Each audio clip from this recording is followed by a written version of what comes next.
Hey everyone, and welcome to today's Explainer. We are diving into one of the absolute most visually stark chapters of the 20th century. It's a truly cinematic clash.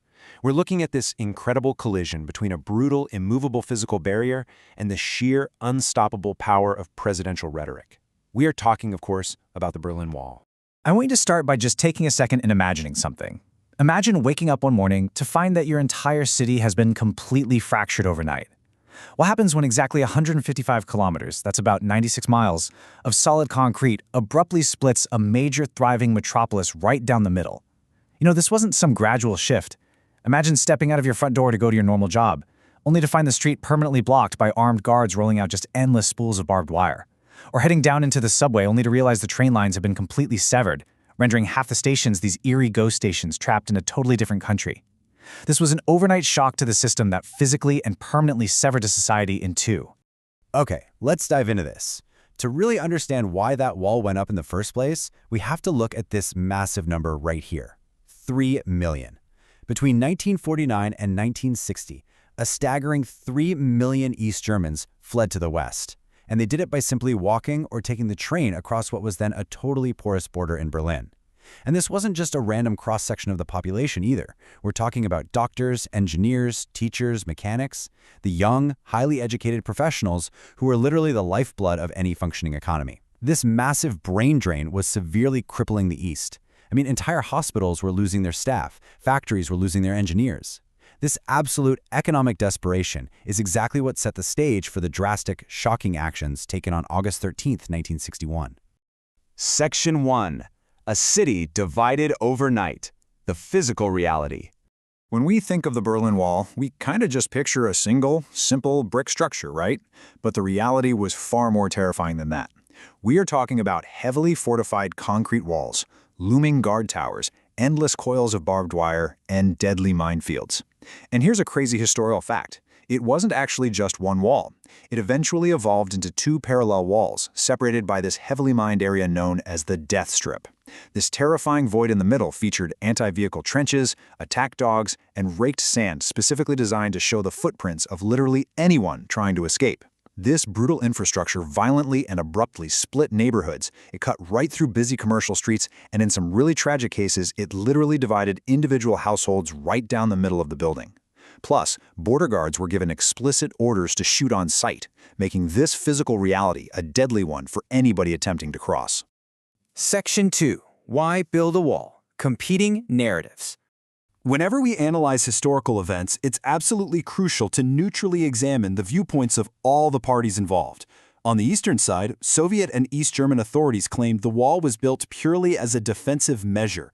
In fact, in their official communications, they called it an anti-fascist protection rampart, which they said was designed to protect their citizens from Western aggression. They also argued that West Berlin was being used as a staging ground for Western governments to funnel spies and saboteurs into Eastern Europe. Meanwhile, from the Western perspective, the narrative was completely different. The West viewed the wall as a desperate, draconian attempt by the East to stop that massive brain drain we talked about earlier. See, West Germany was experiencing this huge economic miracle with incredible prosperity and a booming standard of living. So to the West, the wall was simply a way to forcibly stop people from escaping massive economic disparity and seeking a better life in a democratic, capitalist society. Section 3. Cold War tensions. Did it prevent war? Now, what's really interesting about this slide is how it breaks down an incredible historical paradox. Did this massive barrier actually ease or escalate the Cold War? Well, strangely enough, it kind of did both. On one hand, it actually reduced global tensions. By effectively accepting the existence of the wall, the United States decided a physical barrier in a divided city just wasn't worth fighting a nuclear war over. It drew a definitive line in the sand which prevented a direct military conflict. It also gave the USSR the closed sphere of influence they really wanted, and reassured the West that the Soviets weren't going to try and aggressively capture West Berlin by force. But on the other hand, it absolutely escalated tensions on a psychological level. The West grew highly suspicious of what was happening behind those closed concrete doors in the East. Furthermore, we have to look at the psychology of the regular citizens. Germans in the East felt physically trapped in a cage, totally cut off from their families. Simultaneously, citizens in the West felt strategically abandoned. They experienced a profound loss of faith in their allies because Western powers didn't forcefully intervene when the concrete was first poured. Section 4. The Battle of Words. Fighting concrete with rhetoric. So, a few years after the wall went up, President John F. Kennedy visited the city in 1963 and delivered one of the most famous quotes in modern history, Ich bin ein Berliner. Now, to fully grasp the weight of this moment, you really have to imagine the atmosphere. There was a massive, roaring crowd of hundreds of thousands of West Berliners. The tension in the air was palpable, with armed Soviet and East German guards watching from literally just yards away. And right in the midst of this, you have the sheer audacity of an American president standing at the edge of communist territory, deliberately speaking the German language to identify himself as one of the locals. He wasn't just giving a speech, he was building a bridge of unity. He was telling the people of West Berlin that he and the entire free world stood with them as one of their own. Kennedy's strategy here was deeply rooted in pathos. That's the rhetorical appeal to raw emotion. He didn't just stand up there and talk about abstract political theory. He framed the wall as an unforgivable offense against humanity. He tapped into a profound human tragedy. Just picture the vivid imagery of those early days. Desperate citizens literally standing on step stools, waving handkerchiefs over the barbed wire, just trying to communicate with their loved ones on the other side. By highlighting that this barrier was actively separating families, dividing partners, and splitting siblings, Kennedy made the people feel deeply heard. He forced the entire world to stop looking at the geopolitical map and start looking at the staggering human cost of the concrete. Now let's fast forward a couple of decades to 1987, into the era of President Ronald Reagan. His approach was quite different, but equally iconic. Standing near the very same barrier at the Brandenburg Gate, he issued a blunt, unalterable demand to the Soviet leadership: Mr. Gorbachev, tear down this wall. What's truly fascinating about this moment is the behind-the-scenes reality. Reagan's own closest advisors and speechwriters actively begged him not to say those words. No joke. They thought it was entirely too provocative, way too dangerous, and that it might completely derail diplomatic relations. But Reagan insisted. It was an unequivocal, completely uncompromising call to end the division once and for all. Where Kennedy leaned heavily into emotion, Reagan built his argument fundamentally on logos, or logical appeal. He clearly connected the concept of freedom directly to tangible economic prosperity. Reagan logically argued that true prosperity can only exist where there is freedom, and that freedom is the very mechanism that replaces ancient hatreds with peace. He wasn't just calling the wall a tragedy, he was framing it as a massive mathematical and economic failure.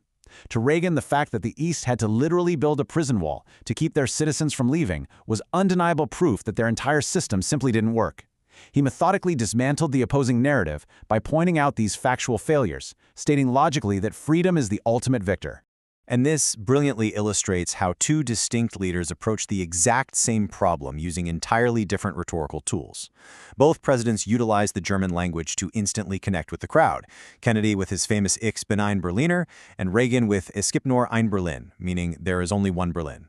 However, their core strategies differed beautifully. Kennedy wielded pathos to connect with the shared human trauma of divided families, binding the free world together through pure empathy. Reagan, on the other hand, utilized logos and ethos, logically linking freedom to prosperity and confidently pledging American effort to overcome the burden. Together, these two very different, highly strategic approaches served to systematically dismantle the narrative supporting the wall over the course of the Cold War. Section 5. The Fall and Legacy, 1989 and beyond. This timeline guides us through the incredible history we've just uncovered. It begins in 1961 with the sudden, shocking construction of the wall. Fast forward to the late 1980s, and as the Soviet economic grip began to violently weaken, we see weeks of massive peaceful protests. There was immense pressure from the East German people demanding basic political freedom and travel rights. Then comes the momentous day, November 9th, 1989. And honestly, the way it happened is one of the most astonishing historical ironies ever. The wall didn't fall because of a military strike or some grand treaty. It largely fell due to a bungled press conference. An East German official was handed a vague, hastily written note about relaxing travel regulations. When a reporter asked when these new rules would take effect, the official fumbled, checked his notes, and accidentally said, "As far as I know, immediately, without delay." The news broadcast this live, and thousands of East Berliners instantly rushed the gates. The guards, who were completely overwhelmed and hadn't received any official orders to shoot, finally just opened the checkpoints. The heavy concrete was ultimately defeated by human error and the sheer will of the people. This monumental event signaled the end of the Cold War, culminating in full German reunification in 1991. So as we wrap up this explainer, I want to leave you with a thought. Parts of the Berlin Wall still stand today, preserved as physical scars across a now unified city. After 28 long years of a society being literally ripped in half, what do these concrete remnants teach us about our modern world? What happens when we rely on physical barriers to solve ideological differences? And ultimately, how powerful are the words we choose to tear them down? Thank you so much for joining me today, and keep asking those big questions.